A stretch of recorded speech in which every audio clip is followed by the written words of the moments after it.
तो दोस्तों फाइनली मैं लेकर आ चुका हूँ फ्रॉम सीजन 4 का एपिसोड 9 यानी कि इस सीजन का सेकंड लास्ट एपिसोड, जो कि इस सीजन का one of the shortest episode है। और अगर आपने इससे पहले एपिसोड 8 को नहीं देखा है तो उसको जाकर देख लो, अदरवाइज कुछ भी समझ में नहीं आएगा। साथ ही साथ मैंने 2 मूवीज को एक्सप्लेन किया है जो कि है अफेक्शन और गोस्ट आइलैंड। इनके सामने मिस कर दिया, जाकर देख लो, उनका लिंक आपको नीचे डिस्क्रिप्शन पिन कॉमेंट में मिल जाएगा। चैनल के ऊपर नए हो तो सब्सक्राइब कर लो और वीडियो को लाइक करे बिना बिल्कुल मत जाना, क्योंकि इसका फिनाले बहुत जल्दी आएगा, तो जल्दी से जल्दी चैनल को सब्सक्राइब कर लो। तो चलिए अब बिना किसी देरी के चलते हैं सीधा वीडियो की तरफ।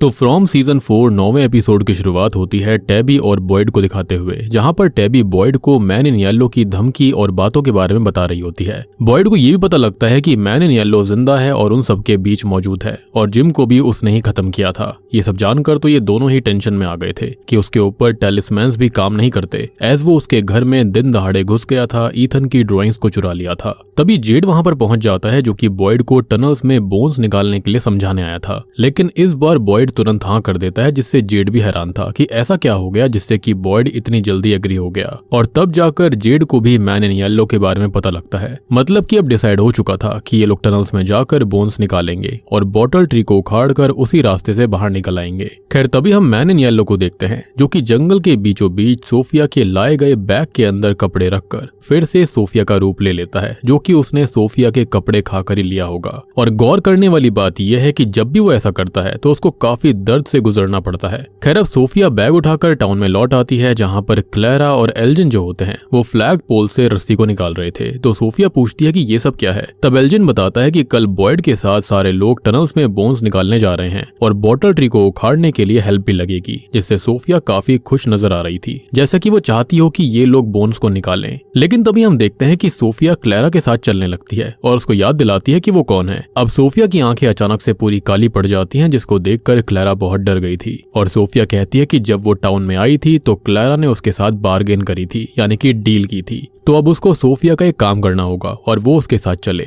यानी कि मैन इन येलो अलग अलग रूप में टाउन के अंदर शुरुआत से ही रहता आ रहा है और वो अंत में अपने असली रूप में आकर लोगों को खा जाता है। बेसिकली कहानी को मैनिपुलेट करके वो काफी एंजॉय करता है, साथ ही साथ टाउन के लोगों को भी। और ये एक बहुत ही बड़ी शॉकिंग सी चीज थी, यानी कि क्लैरा ही वो मोल है, यानी कि खबरी है, जिसकी वजह से शुरुआत से लेकर अब तक टाउन के मॉन्स्टर्स इन सबसे एक कदम आगे रहते थे। Bloody Clara.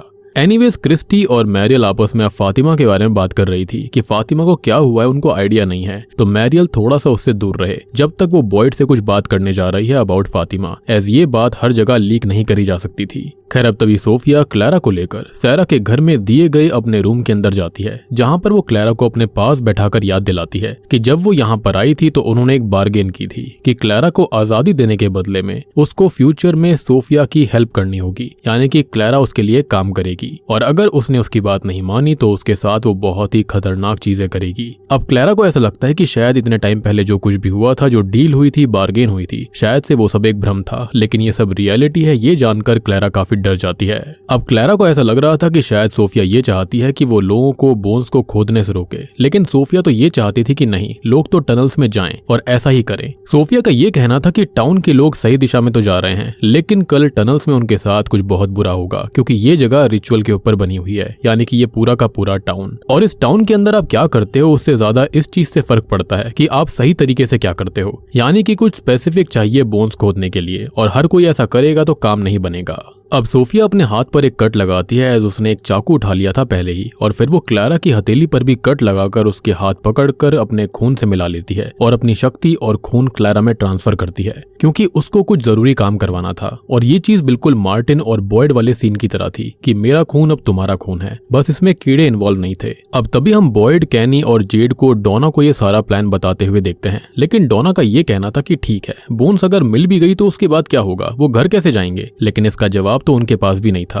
और इसी चीज से डोना डर रही थी कि लोग मारे जाएंगे। लेकिन बॉयड का कहना था कि इसके अलावा कोई और रास्ता है भी नहीं। और अब तभी जेड और कैनी जो होते हैं वो रेडियो के कुछ काम करने निकल जाते हैं और तभी क्रिस्टी बॉयड के पास बात करने आती है। वो बॉयड को फातिमा के वाइटल्स के बारे में बताती है कि पता नहीं फातिमा क्या बन रही है, टेक्निकली उसको जिंदा नहीं होना चाहिए था, उसके वाइटल्स बहुत लो हैं, जिससे कि बॉयड भी घबरा जाता है। दूसरी ओर कॉलोनी हाउस के अंदर हम पैटी को देखते हैं, जो कि कुछ कुकीज बेक करके लाई थी। उसका मानना था कि जब वो टेंशन डिप्रेशन में होती है तो बेकिंग करके उसको हेल्प मिलती है। जहाँ पर हेनरी एक घोड़े के स्टैचू काइंड ऑफ थिंग को देख रहा था और उसके दिमाग में एक ही सवाल आ रहा होता है कि कोई भी इंसान कार में ये सब रखकर लेकर क्यों आएगा और ये सब आखिरकार यहाँ पर है क्यों। तो पैटी कहती है कि उनको भी नहीं पता, ये सब बस यहाँ पर पहले से ही था, कैसे आया क्या हुआ किसी को कोई आइडिया नहीं है। और ये बहुत ही वैलिड सवाल थे मेरे हिसाब से। तो अब पैटी जो होती है वो कुकीज खाने के लिए हेनरी से पूछती है, लेकिन हेनरी यहाँ पर सोच में डूबा हुआ था। तो यहाँ पर पैटी जो होती है वो वहीं पर उन कुकीज को रखकर चली गई थी कि जिसको खाने होंगे वो खा लेगा।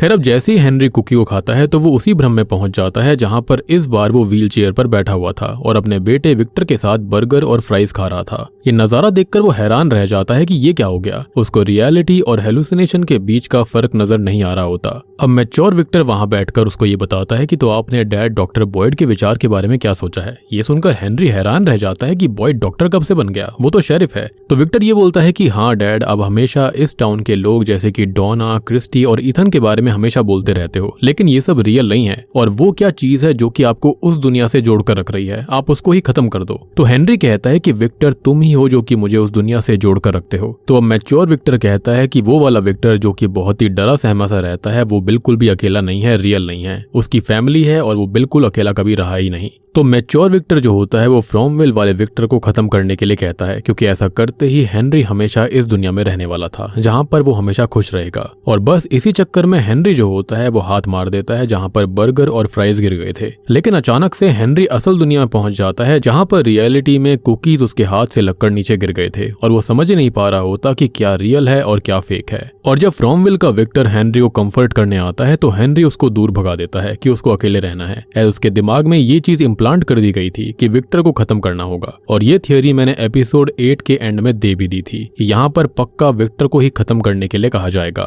एक और इंटरेस्टिंग चीज ये है कि आपको वो बैलरीना डांसर याद होगी जो कि बॉयड को हमेशा तंग करा करती थी। तो एपिसोड 8 में जो नर्स होती है वहां पर आकर वो हेनरी को बोल रही होती है कि उसको उस कनेक्शन को खत्म करना होगा जो कि उसे फ्रॉमवेल से जोड़ती है। तो यहाँ पर वो भी सेम ही लड़की थी। सो आई बिलीव कि ये कोई और नहीं बल्कि मैन इन येलो ही होगा जो कि हमेशा सबको नजर आ रहा था। ऐसा आपको याद होगा कि वो किसी भी मरे हुए व्यक्ति का रूप ले सकता है।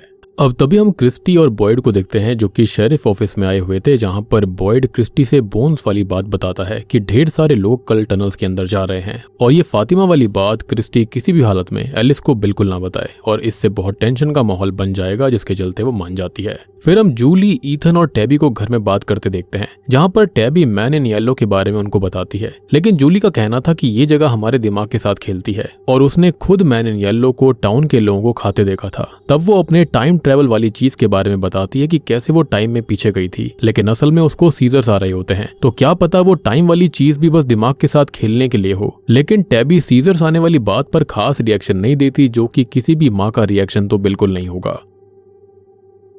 खैर तभी बाहर से एक टेलिस्मैन लेकर जूली आती है कि ये क्या है, और अगर टैबी पिछले जन्म से यहाँ पर आती रही है और अगर वो मिरांडा भी थी तो ये टेलिस्मैन्स किसने बनाए हैं, क्या मतलब है इनका। लेकिन टैबी के पास इसका कोई जवाब नहीं था और तभी जूली गुस्से में आकर वहां से बाहर निकल जाती है। एनीवेज हम क्लैरा की हरकतों को देखते हैं कि वो एक बॉटल में कुछ बेरीज का काढ़ा बनाकर अपने उसी घाव के खून को मिला देती है जिस पर सोफिया ने खुद के खून को मिलाया था, और वो इस बॉटल को लेकर सीधा फातिमा के पास जाती है और पीने के लिए इंसिस्ट करती है और इससे उसको अच्छा फील होगा, ऐसा उसने कहा था। फातिमा भी बेवकूफी में आकर उसको पी जाती है, जिसके बाद में क्लैरा वहां से निकल गई थी। शायद से यही काम करने के लिए सोफिया ने उसको कहा होगा। अब ये सब तो हो ही रहा था कि तभी हम विक्टर को देखते हैं जो कि एलोइस और मिरांडा के पत्थरों के पास जाता है, एज उसने उन्हीं को अपनी माँ बहन माना हुआ था इन बीते 40 सालों में। तो वो काफी परेशान था कि तभी वहां पर बॉय इन वाइट आता है जो कि लगातार लगता है जिम कर रहा है, काफी बफ हो चुका है। खैर वो विक्टर को समझाता है कि पता है ना कि टाउन के लोग क्या कर रहे हैं। तो विक्टर कहता है कि हाँ, वो बोन्स को खो देने वाले हैं।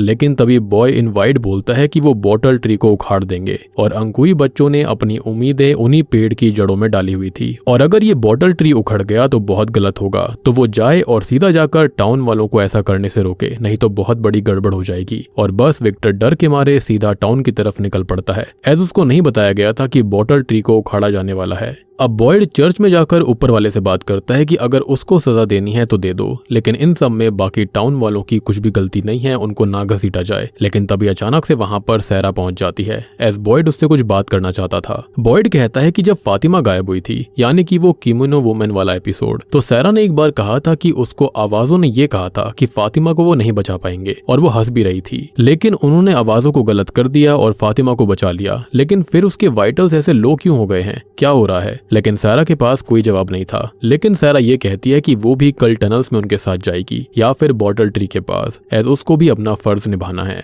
तभी हम देखते हैं कि टैबी घर के बाहर बैठकर इस टेलिस्मैन के बारे में याद करने की कोशिश कर रही थी, उसको समझने की कोशिश कर रही थी कि ये है क्या। तभी ईथन बाहर आकर कहता है कि उसको जंगल में आरवी के पास उसके पिता जिम दिखाई दिए थे, तो क्या वो भी रियल थे या फिर नहीं, क्योंकि उसके पिता ने ये कहा था कि लेक ऑफ टीयर्स को ढूंढो, और उसके बाद से ही सब कुछ बुरा होना शुरू हो गया। तो ईथन का इशारा यही था कि कहीं वो भी मैन इन येलो तो नहीं था जो कि उसको मैनिपुलेट कर रहा था। आपको याद होगा कि उसके पास जिम का दांत भी था, तो क्या पता वो ट्रांसफॉर्म हो गया हो। लेकिन तभी अचानक से 7 अंकोई बच्चे टैबी की तरफ उंगली करके कोई इशारा करते हैं, और टैबी भी उनका इशारा समझ गई थी। तभी हमें बॉयड, कैनी और जेड को दिखाया जाता है, जहां पर जेड ने 2 रेडियोस को आपस में जोड़कर एक रिमोट कोड की तरह इस्तेमाल किया था कि जैसे ही एक ग्रुप टनल्स के अंदर होगा तो दूसरा जो होगा वो रेडियो लेकर बॉटल ट्री के पास रहेगा, यानी कि 2 अलग अलग रेडियोस होंगे सबके पास में, और इन वायर्स को आपस में जोड़कर जो आवाज होगी उसको एक इशारे की तरह समझा जाएगा, जिससे कि बॉयड काफी खुश होता है कि ये तो बढ़िया है। लेकिन तभी अचानक से वहां पर विक्टर पहुंच जाता है और लड़ने लगता है कि वो बॉटल ट्री को कैसे उखाड़ सकते हैं, क्योंकि वो बहुत खास है।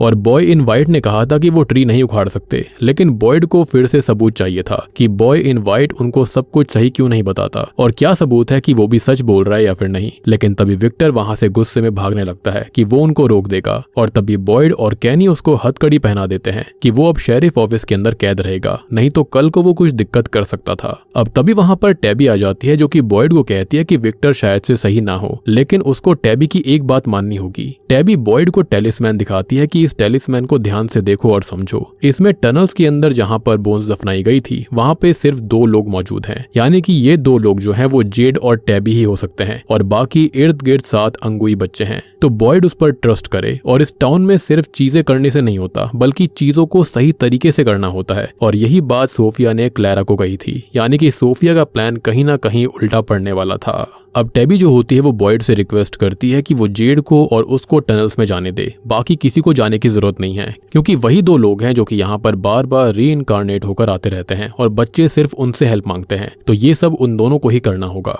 खैर, अब शाम को बॉयड घंटा बजाते हुए सबको घर के अंदर जाने के लिए कह रहा होता है कि तभी सोफिया बॉयड से रिक्वेस्ट करती है कि आज वो डाइनर में रहेगी, जिसके चलते बॉयड मान जाता है, और सोफिया सीधा डाइनर में चली जाती है, जहाँ पर सोफिया टेबल पर रखे हुए जूक बॉक्स के बटन को दबा रही थी। तो बागता ये कहती है कि ये काम नहीं करता, बटन खाली दिखाने के लिए हैं। लेकिन जैसे ही सोफिया बटन दबाती है तो वहां पर गाना प्ले हो जाता है। तो बागता हैरान रह जाती है कि तुमने ये कैसे किया, और यहीं पर इन लोगों को हिंट लग जाना चाहिए था कि Sophia is not the Sophia they know. और बस अचानक से ही मॉन्स्टर्स डाइनर के बाहर आ गए थे, और ये देखकर पैटी काफी डर जाती है, जिस पर बागता कहती है कि इन पर ध्यान मत दो। और हाँ, सोफिया जो होती है वो बॉटल ट्री को गिराने के लिए जो रोप्स थी उनको जोड़ने के बजाय काट रही थी, जो कि काफी शॉकिंग सी चीज होती है। और सबसे बड़ी बात कि डाइनर के अंदर वो ऐसा कर रही थी, लेकिन उस पर कोई ध्यान नहीं दे रहा था। ऐसा लग रहा था कि टाउन के सारे लोग दिमाग से पैदल थे। अब तभी जब फातिमा सो रही होती है तो उसके बाल गिरने लगते हैं। बेचारी के इतने सुंदर बाल थे, वो निकल रहे थे। अब ये 2 चीजों की वजह से हो सकता है, एक तो सोफिया के खून की वजह से, जिससे कि उसने फातिमा को खुद से जोड़ लिया था, और जब शायद से सोफिया उस रस्सी को काट रही थी तो शायद से उसकी वजह से ये हेयर कट होकर गिर रहे होंगे, या तो फिर ये है कि वो मॉन्स्टर में ट्रांसफॉर्म हो रही है, और इसलिए फातिमा के पेट पर नसें बहुत ज्यादा बढ़ गई थी और उसको काफी दर्द भी महसूस हो रहा था।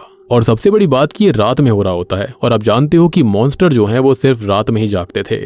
अब ऑफिस के अंदर हम देखते हैं कैनी और बॉयड को, जहां पर बॉयड जो होता है वो एक आखिरी बार स्कॉच विस्की कैनी के साथ शेयर करता है, पीता है। वो कैनी को बोलता है कि कल वो वहां पर नहीं जाएगा और कैनी यहीं पर रुकने वाला है। ऐसा अगर बॉयड को कुछ भी हुआ तो कोई तो जिम्मेदार व्यक्ति इस टाउन को संभालने के लिए होना चाहिए। अब इन दोनों की बातों के बीच हम विक्टर को देखते हैं, जिसको बांध कर रखा गया था, और वो उनसे बात तक नहीं कर रहा होता, एस वो काफी गुस्सा था इन सब से। अब अगले दिन हम टैबी, जेड, क्लैरा, जूली और ईथन को देखते हैं, क्लैरा द मोल इन पर नजर रख रही थी, बातें सुन रही थी ताकि वो सोफिया को सब कुछ बता सके, एज उसको खुद यहाँ से बाहर निकलना था। अब तभी टैबी जो होती है वो ईथन और जूली से विदा लेकर जेड के साथ खुदाई का सामान और रेडियो लेकर जंगल की ओर निकल पड़ती है। लेकिन ये लोग बेसमेंट के रास्ते से नहीं जाते, बल्कि इन्होंने एक ऐसी एंट्रेंस ढूंढी थी जो कि जंगल साइड से ही थी और वो सीधा बोन्स वाले एरिया तक लेकर जाती। लेकिन अगर ऐसा ही था तो फिर उस बेसमेंट गेट का मतलब क्या है? मे बी ये बेसमेंट वाले रास्ते का एग्जिट होगा। तो ये लोग शायद से इसी एग्जिट से अंदर जाएंगे और फिर बाहर आने के लिए बॉटल ट्री को उखाड़ देंगे और फिर वहां से एग्जिट लेंगे, एज बोन्स को वहां से बाहर लेकर आना काफी मुश्किल था, एज ये एंट्रेंस काफी छोटी सी थी। एनीवेज अब फाइनली ये लोग अंदर घुस जाते हैं और हम एल्जिन को डाइनर में देखते हैं, जहां पर उसके हाथ एक फोटो लगती है जिसको देखकर वो शॉक्ड हो गया था। और तभी क्लैरा आकर सोफिया को बताती है कि अब सारे के सारे लोग टनल के अंदर नहीं जा रहे हैं, बल्कि बस जेड और टैबी गए हैं, जिसको सुनते ही सोफिया के होश उड़ गए थे और वो गुस्से में कहती है कि ये बात क्लैरा ने उसे पहले क्यों नहीं बताई। लेकिन क्लैरा कहती है कि उसको खुद अभी पता चला है और क्लैरा सिर्फ एक ही बात कहती है कि उसने वो सब किया जो सोफिया ने कहा, तो वो घर तो जाएगी ना। लेकिन तभी वहां पर एल्जिन फोटो लेकर आता है और वो सबसे बड़ी बेवकूफी थी। और इस पॉइंट पर मेरा खुद का मन कर रहा था कि सोफिया के खत्म करने से पहले मैं एल्जिन को खत्म कर दूं। और तभी मैन इन येलो यानी कि नकली सोफिया एल्जिन को ये बोलती है कि हाँ ये वही है, लेकिन वो सिर्फ मरे हुए लोगों का ही रूप ले सकती है, तो इसमें कोई बड़ी बात थोड़ी है। और बस सोफिया क्लैरा को गेट बंद करने के लिए बोलती है। एल्जिन को कुछ भी समझ में नहीं आ रहा था कि आखिरकार हो क्या रहा है। और फिर सोफिया एल्जिन का हाथ पकड़ लेती है, यानी कि अब एल्जिन का भी खेल खत्म था। और पागल को ये चीज जाकर बॉयड को दिखानी चाहिए थी या फिर किसी और समझदार इंसान को। सबसे बड़ी बात एकोस्टा को दिखानी चाहिए थी, क्योंकि वहां पर यही सब देखना था। लेकिन एल्जिन ने जिसको देखा कई साल पहले की फोटो के अंदर, उसने उसको ही जाकर वो photo they the. It's like कि जिसने खून किया है उसको जाकर ही उसने मर्डर वेपन दे दिया कि लो भाई इसको डिस्कार्ड कर दो। अब तभी हम देखते हैं कि जेड और टैबी बोन्स को खोदने लगते हैं और उनको वो पत्थर मिल जाता है जिसके नीचे वो बोन्स दबी हुई थी। पत्थर हटा दिया जाता है, लेकिन मॉन्स्टर जाकर वहां पर आ गए थे और फिर वो प्लास्टिक के पीछे से ये कहने लगते हैं कि ऐसा मत करो, ये सही नहीं है, उनको ऐसा बिल्कुल नहीं करना चाहिए। और सबसे बड़ी शॉकिंग चीज ये थी कि ये जो बोन्स होती हैं वो बच्चों की नहीं लग रही थी, क्योंकि जो उनके क्लेविकल बोन्स होते हैं या फिर उनकी रिब केज थी या फिर और भी चीजें थी वो काफी बड़ी लग रही होती हैं, वो किसी बच्चे से मैच नहीं कर रही थी। और मुझे ऐसा लगता है कि जो बोन्स हैं वो शायद से यहाँ पर जेड और टैबी के प्रीवियस वर्जन्स की होंगी, ना कि उन बच्चों की। मुझे लगता है कि बच्चों की बोन्स को कहीं और ही दफनाया गया था और इन सबको ट्रिक करा गया है। एंड माइट भी शायद से सोफिया उनको इसलिए रोकना चाह रही होगी या फिर उसको गुस्सा इसलिए आ गया, हो सकता है कि इसकी वजह से जेड और टैबी की पुरानी यादें वापस लौट आएं। और बूम, इसी के साथ में 9वां एपिसोड यहीं पर खत्म हो जाता है। तो दोस्तों ये थी कहानी फ्रॉम सीजन 4 एपिसोड 9 की, और मेरे ख्याल से ये इस पूरे के पूरे सीजन का सबसे छोटा एपिसोड था। और अगर इंट्रो, आउट्रो और जो बीच में रिकैप दिखाया जाता है उसको हटा दूं तो शायद से ये एपिसोड खाली 40 मिनट का बनता है, जो कि बहुत ही छोटा सा है। माइट भी यहाँ पर जो इसका लास्ट एपिसोड होने वाला है वो शायद से 1 घंटे से ज्यादा का होगा, जिसके चलते इसको थोड़ा सा छोटा रखा गया है। अब देखो एपिसोड 9 से मुझे सबसे बड़ी थियोरी यही मिलती है कि मैन इन येलो कोई सिंपल मॉन्स्टर नहीं है, बल्कि एक एंशिएंट एंटिटी है जो कि शुरुआत से ही अलग अलग मरे हुए लोगों का रूप लेकर टाउन के अंदर रहता आया है और कहानी को मैनिपुलेट करके एंजॉय करता है। ये चीज तो हम ऑलरेडी देख चुके हैं, 100% श्योर भी हैं। सो आई बिलीव कि वो जो बैलरिना डांसर थी वो भी कोई और नहीं बल्कि पक्का मैन इन येलो ही होगा, जो कि अलग अलग रूप में आकर अलग अलग लोगों को मैनिपुलेट करता है। हो सकता है कि कहीं ना कहीं मार्टिन भी मैन इन येलो ही था, जो कि उसको ट्रिक करना चाह रहा होगा। अदरवाइज सोच कर देखो कि हेनरी के हेलुसिनेशन के अंदर जो बैलरिना डांसर थी वो एज अ नर्स क्यों आई थी। सो ये सब किसी और का नहीं बल्कि मैन इन येलो का ही करा धरा था। अब क्लैरा का मोल होना यह दिखाता है कि मॉन्स्टर्स हमेशा एक कदम आगे कैसे रहते थे, और सोफिया के रूप में मैन इन येलो का क्लैरा को ब्लड ट्रांसफर करना मार्टिन और बॉयड के ब्लड ट्रांसफर का डार्क वर्जन लगता है, जिससे हमको पता चलता है कि ब्लड और रिचुअल्स का इस यूनिवर्स में बहुत ही ज्यादा इंपॉर्टेंस है। और टाउन के अंदर आप क्या कर रहे हो उससे ज्यादा फर्क पड़ता है कि आप उसको ठीक से करते हो या फिर नहीं। और इस वाली लाइन से मुझे ऐसा लगता है कि फ्रॉमविल एक रिचुअल बेस्ड डायमेंशन है, जहां पर सिर्फ एक्शन नहीं बल्कि स्पेसिफिक लोग और स्पेसिफिक प्रोसेस मैटर करते हैं। और आपने गौर किया होगा जैसे ही सोफिया को ये बात पता लगी कि टनल्स के अंदर जाने वाले हैं जेड और टैबी, तो उसके चेहरे का रंग उड़ गया। यानी कि जैसा उसने प्लान किया था वैसा नहीं हुआ। उसने सोचा नहीं था कि ये दोनों समझ जाएंगे कि अंदर उन दोनों को जाना है, और इसी वजह से टैबी और जेड का रीइंकार्नेशन काफी इंपॉर्टेंट है। और टेलिस्मैन पर बने 2 फिगर शायद वही दोनों हैं, जबकि 7 अंकुई बच्चे उनको गाइड कर रहे हैं कि उनको क्या करना है। बॉय इन वाइट का बॉटल ट्री को बचाने के लिए कहना और अंकुई बच्चों की होप जड़ों में होने की बात ये हिंट देती है कि बॉटल ट्रीज असल में किसी प्रिजन या सील का काम करते हैं। शायद से इस ईविल को उस पेड़ ने रोका हुआ है और अगर ये उखाड़ दिए गए तो और भी बड़ी बुराई आजाद हो जाएगी, और ऐसा मैन इन येलो ने खुद कहा था। माइट भी वो इनडायरेक्टली चाहता होगा कि ऐसा होना चाहिए। अब हेनरी के हेलुसिनेशन से लगता है कि एंटिटी अब लोगों को एक फेक पैराडाइज दिखाकर परमानेंटली अपने पास रखना चाहती है और विक्टर को मरवाने की कोशिश कर रही है, क्योंकि विक्टर शायद सबसे इंपॉर्टेंट कड़ी है। तो हो सकता है कि शायद से विक्टर वो 8वां बच्चा सैक्रिफाइस के लिए होने वाला था, जिसके चलते शायद ये ईविल एंटिटी आजाद हो जाती,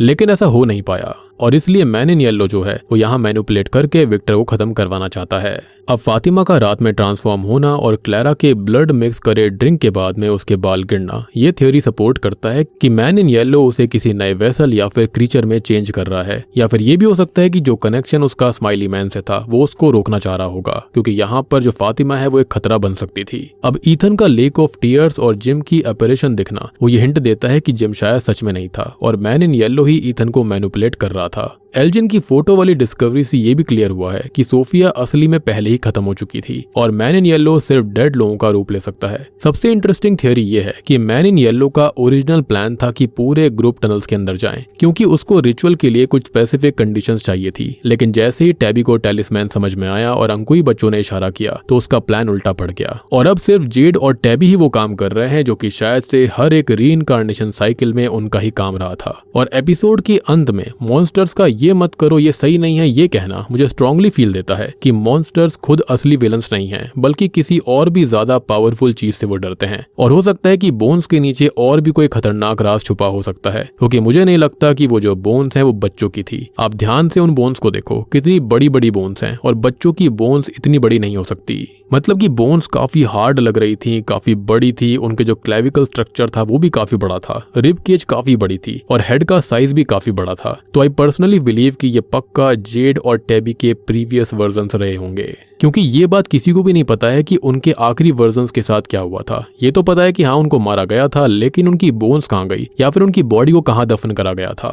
लेकिन सच बताऊं, मुझे फातिमा और टैबी से भी ज्यादा इरिटेटिंग कैरेक्टर इस एपिसोड के अंदर एल्जिन लगा। मतलब कि जब एल्जिन ने वो फोटो सोफिया को दी ना, मुझे इतना गुस्सा आया कि मन कर रहा था भाई मैं उसका गला दबा दूं जाकर। एंड मुझे ऐसा लगता है कि इस एपिसोड के अंदर डिटेल्स तो काफी सारी दी गई थी, लेकिन ये one of the weakest episode था इस पूरी सीरीज का। अब देखो फिनाले ही इस सीजन को बचा सकता है, नहीं तो मेरे ख्याल से ये सीजन बहुत ही बेकार रहा। अल्टीमेटली इसमें उतना मजा नहीं आया जितना आना चाहिए था। हो सकता है कि ये पूरा का पूरा सेटअप जो है वो सीजन 5 के लिए था, इसलिए सीजन 4 के अंदर खाली डायलॉग जाता है, क्योंकि आप नोटिस करो कि इनके पास कवर करने के लिए बहुत कुछ है। तो हो सकता है कि जो यहाँ पर सीजन 5 आएगा उसके अंदर सारे एपिसोड्स बड़े होंगे और वहां पर काफी सारी चीजें हमको फ्लैशबैक्स के जरिए बताई जाएगी कि आखिरकार इस टाउन के अंदर हुआ क्या था और ये लोग वाकई में फ्रॉमविल के अंदर हैं भी या फिर ये सभी के सभी हॉस्पिटल के अंदर पड़े हुए हैं। और हाँ, मैंने एक बहुत ही इंपॉर्टेंट डिटेल निकाली है, इनकेस अगर आपने मिस कर दी है ना तो बहुत ही आपको शॉक लगेगा देखकर। आपको याद होगा कि जब बॉय इन वाइट ने टैबी को उस लाइट हाउस से धक्का दिया था तो वो हॉस्पिटल के अंदर जागती है और हॉस्पिटल से जागने के बाद में वो बाहरी दुनिया देखने के लिए विंडो के पास आती है। तो आप विंडो को चेक करो ध्यान से, आपको टैबी की जो रिफ्लेक्शन खिड़की में दिख रही है वो वहां पर मिरांडा दिखाई देती है। तो ये क्या कहना चाहता है? मतलब कि बहुत ही वियर्ड और बहुत ही शॉकिंग डिटेल थी ये,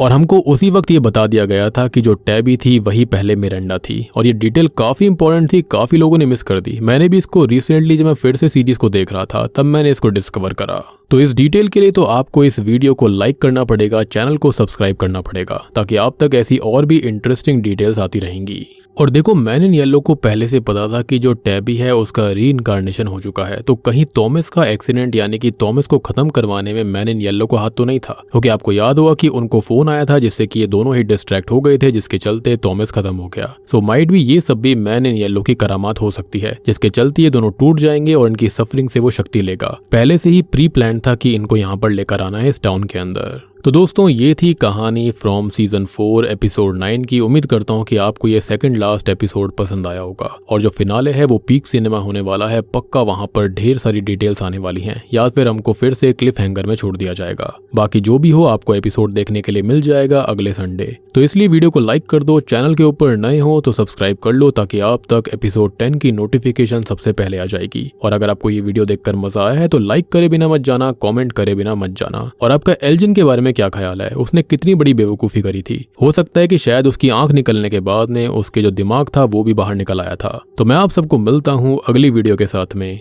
तब तक के लिए